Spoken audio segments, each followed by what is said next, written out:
Welcome back to Boilers and Beyond. Only 2.5 weeks away from the lights turning on at Ross-Ade Stadium and a new season kicking off.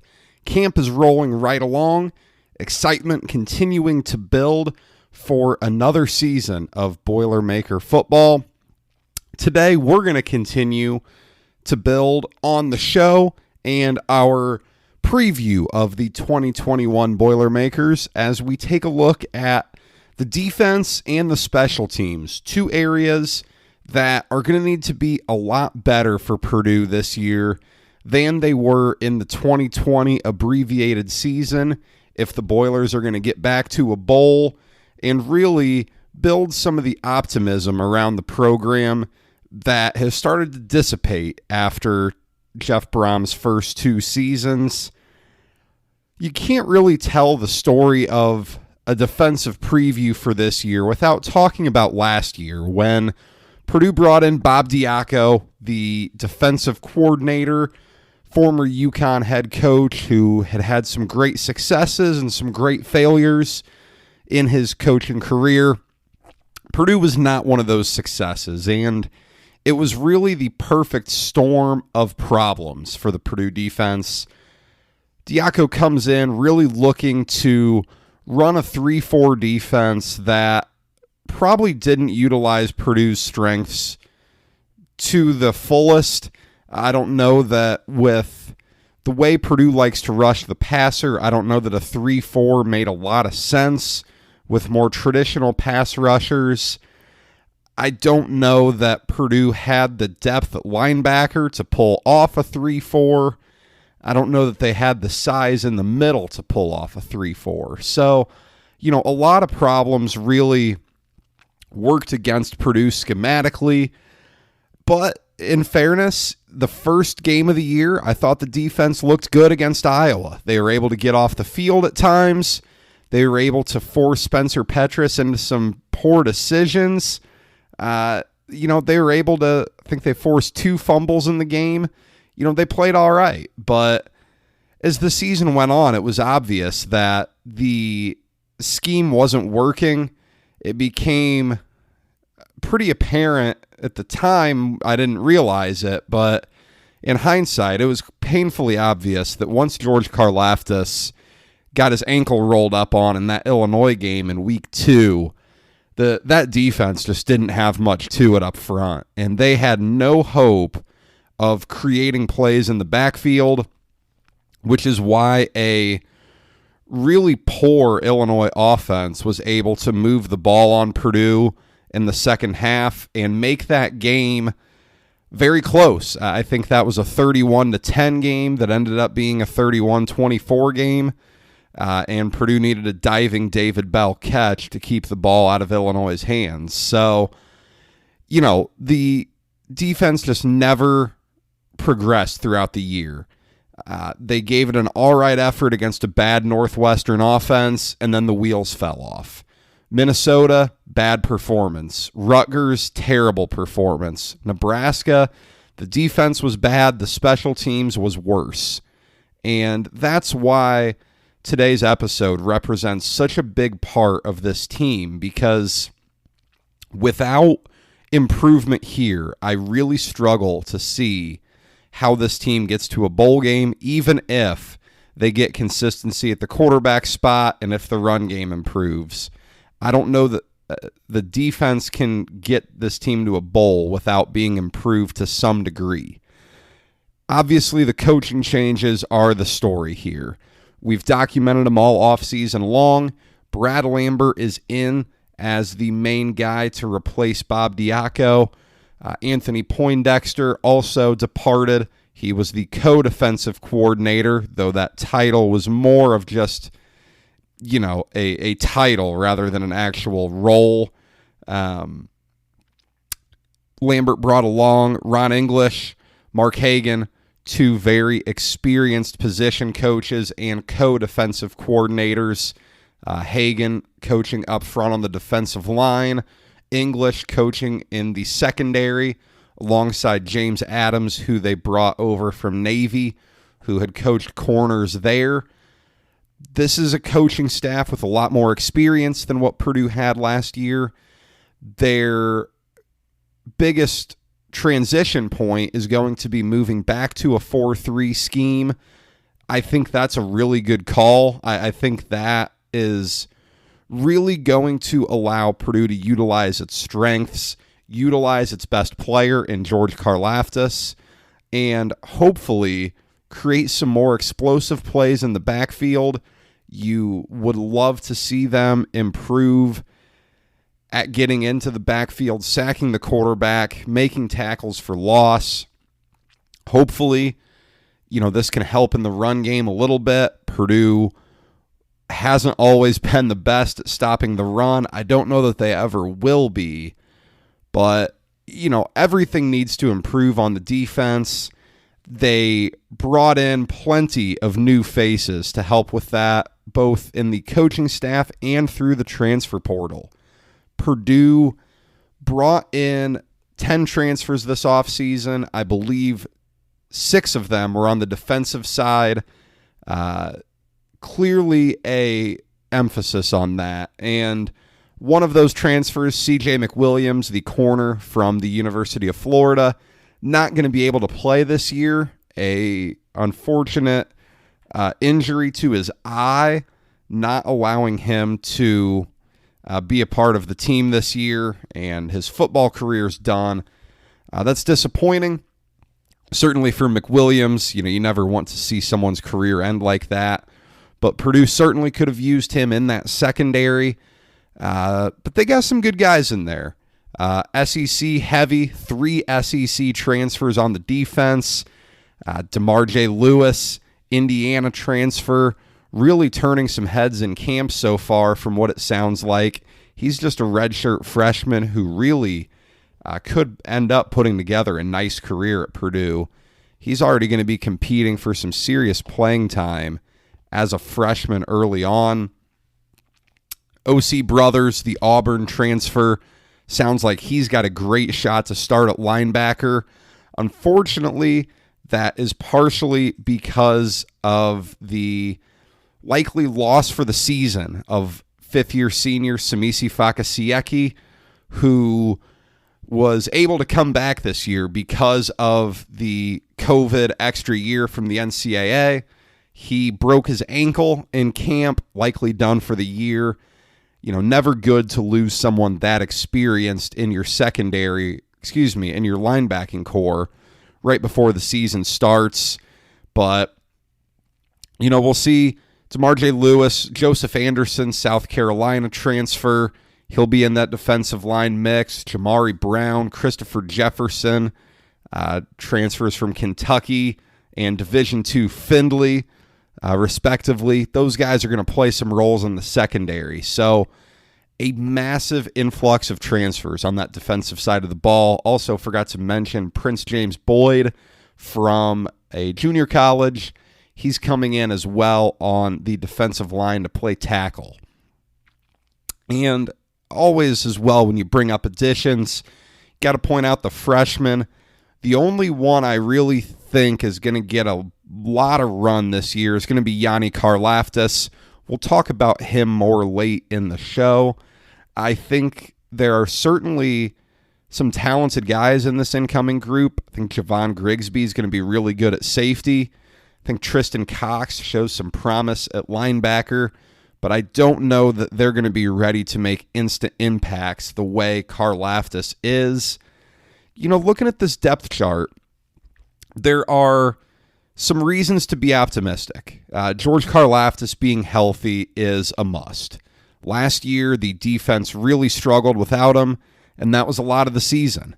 He got hurt against Illinois in that second game of the season, came back for a little bit against Minnesota, though he wasn't as effective as he probably could be with that ankle injury, and then he had to miss the rest of the year when he got COVID and had to participate in the Big Ten's mandatory 21 days off for positive tests.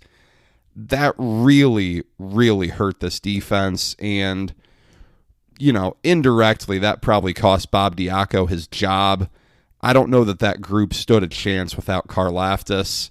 He does, and part of what I think is going to be really nice about this 4-3 front, on the other side of him will be DeMarcus Mitchell, maybe the brightest spot in last year's defense.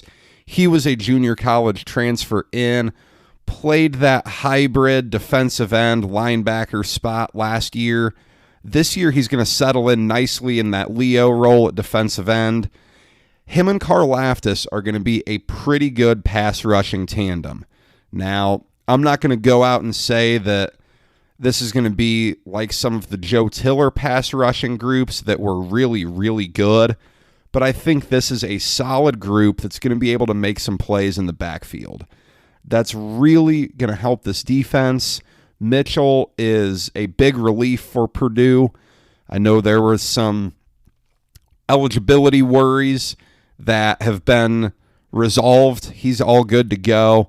That's huge. And look for him and Karlaftis to have their names called early and often and hopefully help each other out by limiting the double teams that can happen on one side of the line. In the middle is going to be a little more of a question mark, though. This was an issue last year. Purdue doesn't have that massive size to replace Lorenzo Neal, who I didn't think had a great final year at Purdue. You want someone who with some size in there. Neal probably wasn't as mobile as he needed to be last year, but now you're looking at guys like Branson Dean, Lawrence Johnson, DeMar Lewis, who have some experience there in the case of Dean and Johnson, but you want them to keep getting bigger, keep plugging that space well, really limiting what can be done between the tackles in the rushing game for the opponents. That's going to be a position where playing time is pretty wide open. Defensive end with Karlaftis and Mitchell, good luck to the guys behind them. Though I do think Joseph Anderson will get some run, and Kydron Jenkins might see the field as well. In the middle here, though, Johnson, Lewis, Dean, Jack Sullivan. He was a defensive end last year, come in when Karlaftis got hurt. I think we may see him move inside just to help with depth there. I know DJ Washington on the offensive line has done some training at defensive line as well. We'll see if he gets any snaps there. That's going to be a thinner spot for Purdue up front. The linebacking core, though it took a hit when Fakasiaki got hurt, I think they're going to be all right at the starting three. Jalen Graham's still going to play that outside linebacker spot, converted from safety to there. And then Jalen Alexander and O.C. Brothers, I think, are going to line up more in the middle linebacker spots. Graham, I think he can do some interesting things for Purdue that Diaco didn't necessarily have him do. He's quick for an outside linebacker. Even for someone in that linebacker role, he's quick. He is probably quick enough to play safety. So you can do some interesting things there, but trying to use him in a run stopper role isn't going to work. He's going to be a guy who you can use in some passing downs while you're still on that 4-3 rather than going to a nickel or dime, and use him in some coverage spots. You could really get creative with him on blitzes. I think he's an interesting piece to watch in that linebacker room. Meanwhile, Alexander's been around. You would love to see him have a big year. O.C. Brothers is going to come in and play a lot. I am always high on SEC guys because, like it or not, the SEC simply gets more talent than the Big Ten does. O.C. Brothers is a clear case of that. He's going to come in and play at Purdue. He'd come in and play at a lot of Big Ten schools. He wasn't going to play at Auburn. This is where Purdue can use the transfer portal to their advantage, and Brothers, I think, is going to be a shining example of that this year. Now, the depth behind those three, a little bit thin. Yanni Karlaftis, certainly is going to see the field this year. I don't have any doubt about that, but how ready is he? Keep note that he didn't really play last year at Westside High School, played the season opener against Lafayette Jeff, and then missed the rest of the year with an injury. So it's been close to 2 years since he's really seen game action. How ready is he going to be? I think he'll need to be eased in more so than he will be ready to be thrown into the fire the way his older brother was. Kyron Douglas has some experience at linebacker. I think we'll see some of him. And then, you're looking at some younger guys. Jacob Wahlberg, Clyde Washington, Chase Triplett. I know I'm missing a few in there. Ben Cruel. But how ready are those guys going to be to contribute? Purdue would like to be able to throw some more guys out there for a few snaps a game, but I think it's going to be a big workload for those starting 3 linebackers, and if Purdue can't keep them healthy, I think it could be a long year for Purdue trying to stop the run, similar to 2019 when Marcus Bailey and Lorenzo Neal got hurt, and your leading tacklers came in the secondary. That's never a good sign. And then in the secondary this year, I think Corey Trice is going to be the anchor of this unit. I'm very high on him. 6'3" corner, came in as a safety and was moved to corner. Very long and has big playability. You'll remember his 2 interception game against Maryland as a freshman in 2019 in the homecoming game when Purdue had the astronaut uniforms on. He could be really good. He's going to be able to play in some space this year. Last year, Diaco only allowed him to play boundary side, so he didn't have much field to work with. This year, he's going to have a little more room to work, and I think he's going to be able to use his length to his advantage there. Maybe make a few big plays in the back end. At the other corner spot, you're looking at Dedrick Mackey, experienced, but certainly not all that proven. And then Jamari Brown, the Kentucky corner. He's been battling some injuries here in fall camp from what it sounds like. You'd love to get him healthy because the depth behind those two is pretty thin. Anthony Rumph and Niles Beverly are young, but probably not ready to be starters yet. Antonio Stevens is not ready yet. He is going to miss some time, still recovering from a brutal injury in the Nebraska game last year. But at safety, I'm really excited about Cam Allen and Marvin Grant. I think that is as hard-hitting of a combo as we've seen in a while. I think you're going back to the Stuart Schweigert days since we've seen safeties hit like this. And, behind them, Sanusi Kane is going to be really good. He is, he's either a redshirt freshman or redshirt sophomore, however you want to consider the COVID year. He's someone I think can make a real impact. And then Christopher Jefferson, the transfer from Findlay, simply knows how to play. He's going to be a guy who's going to be in the right spots. He's going to take good angles. I'm excited to see what he can do. And I just really think that with Allen and Grant, you're going to have 2 guys who are capable of making big plays. And that's my number one key to this defense, is that they have to make more big plays. Part of the issue with last year's Bob Diaco defense was the bend, don't break philosophy. In theory, it's great, but, it's not necessarily the most practical when you're at a school like Purdue where you're not getting tons of elite defensive talent in recruiting. Yes, you have elite talent in George Karlaftis. You've had elite talent in the past with, Ryan Kerrigan, Kawan Short, Ricardo Allen in the last 10 years, but you really need to make some big plays, and that comes with the risk that you give up some long scores and some easy scoring drives. I think that's a compromise you have to take if you're Purdue, because if there's one thing we saw last year, it's that Purdue doesn't have the depth for a bend don't break defense. They're not going to be able to, survive 12, 14 play drives and then get off with a field goal or, get a stop at the 50-yard line and force a punt. I don't think that's something that's in the cards. I think it's really important that Purdue makes some big plays, and that starts with the pass rush and with the secondary.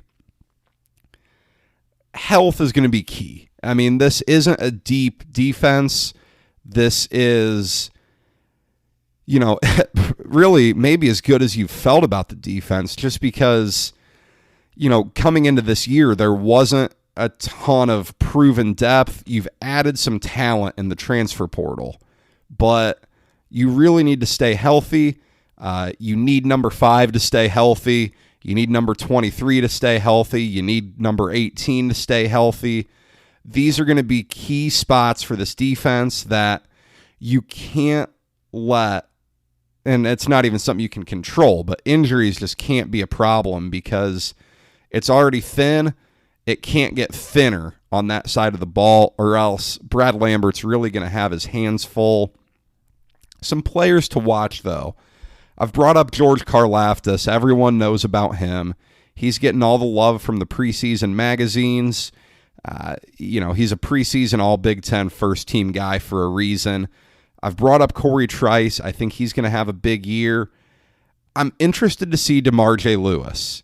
The Indiana transfer really is going to have a shot to play early on, and it's not a deep position, and he's a talented player. I don't know what all went into him transferring out of Indiana, but I think Purdue is very lucky to have him. And when someone at a defensive tackle spot is turning heads in camp as a freshman, albeit a redshirt freshman, that's still pretty tough to do. That's a position that requires so much physical size and strength. He's someone I've got my eyes on. O.C. Brothers is another one. I think he's going to be a massive addition for Purdue at linebacker and really give them a stabilizing force there. And I'm very high on Marvin Grant. I think if he can stay healthy, that is a key for him.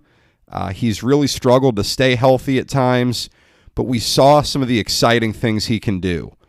Delivered some really big hits against Illinois and Nebraska last year.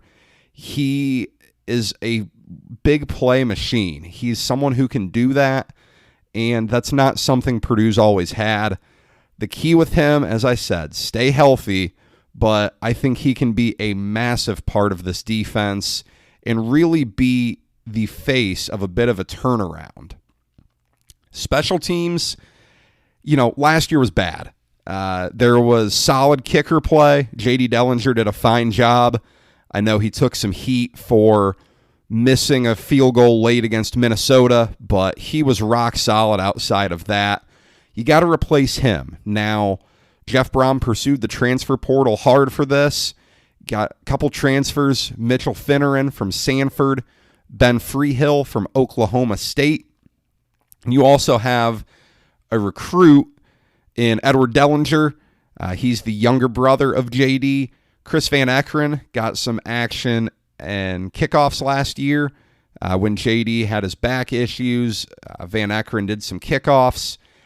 I think it sounds like Finneran is the guy to beat. I think he's going to win the job myself. He was rock solid at the FCS level, and kicker is one of those positions where, it just kind of translates wherever you go. You're not up against a big size disadvantage by moving up. You're a kicker. So I think he's going to be able to come in and provide some stability. Had a really good spring season for Samford in the FCS, and I'm excited to see what he can do to really bring some stability to that position. Purdue's been lucky there. Spencer Evans was pretty good. J.D. Dellinger was pretty good. That's been some good, solid play there that they've needed, because in those Hazel years, they didn't always have the stability there that they did for a while, with guys like Carson Wiggs coming through. He was pretty good. Ben Jones was pretty good. Obviously, going further back, Travis Dorsch was a lightning rod, but he was pretty good in his final year. At the punting spot, it was just bad last year. Brooks Cormier no longer with the team, and it just didn't work out for him. The Tuscaloosa native came up here and struggled for 2 years in a row. He's since moved on. Purdue still does have Zach Collins, the on-the-move style punter that they used a little bit last year. Brendan Cropsey had one punt that was blocked against Nebraska. But where this position's really headed, Australian import Jack Ansell is probably the favorite to start. Jeff Brohm has spoke highly of him after some camp practices this year.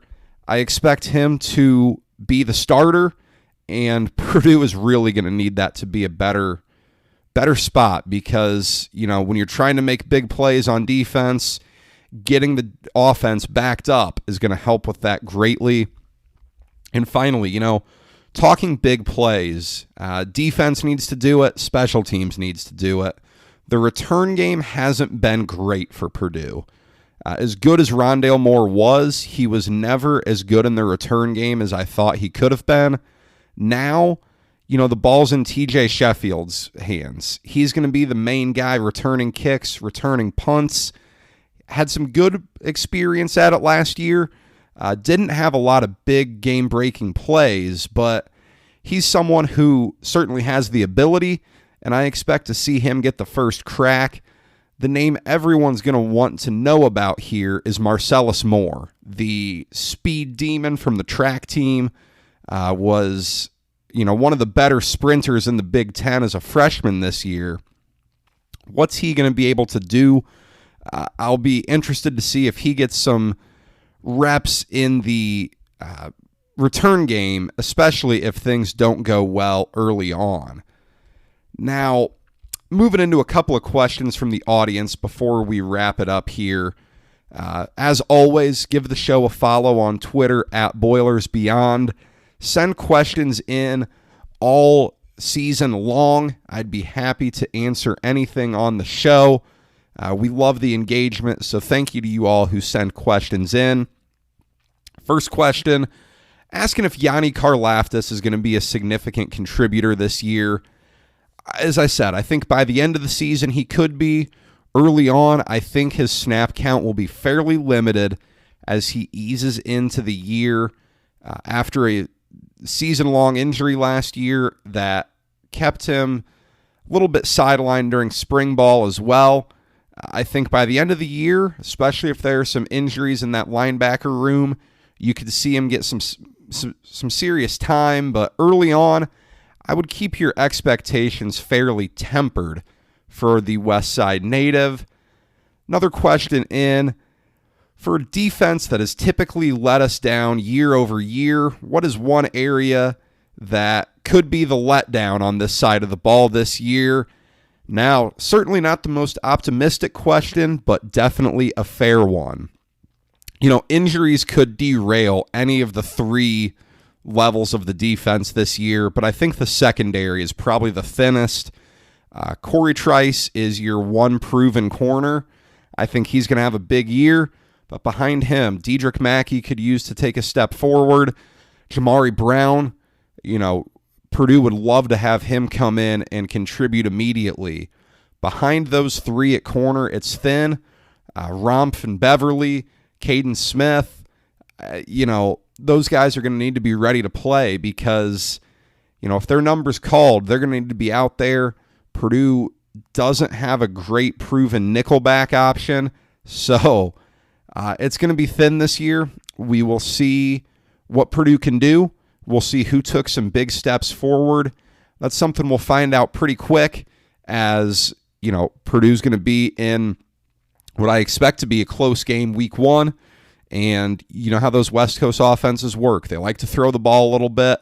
So that secondary is going to get tested early and often. We'll see if Ron English has them ready to rise up and impress And that kind of answers the final question we got. Is the secondary going to be all right? I think so. I think at least there is the first string talent there for it to be solid and for some big plays to be made. I'll be curious to see, though, if depth problems hit at corner, will any safety slide to corner and play there? Cam Allen played some corner in high school. Sanusi Kane certainly, I think, could play some corner, but I'll be interested to see what things look like if depth problems arise at corner. That's all I've got for you today. Next week, it's back with the offense preview. We will talk all about the quarterback battle between Jack Plummer and Aiden O'Connell, talk about Purdue's deep room of receivers, and a certain transfer that was announced last week. The Boilers got another one out of Bloomington. What's his role going to be early on this year? We will break that all down on next week's show. Give us a follow on Twitter at BoilersBeyond. Tweet me your questions about the offense, and we'll get them answered. Until next time, enjoy it. We're almost there.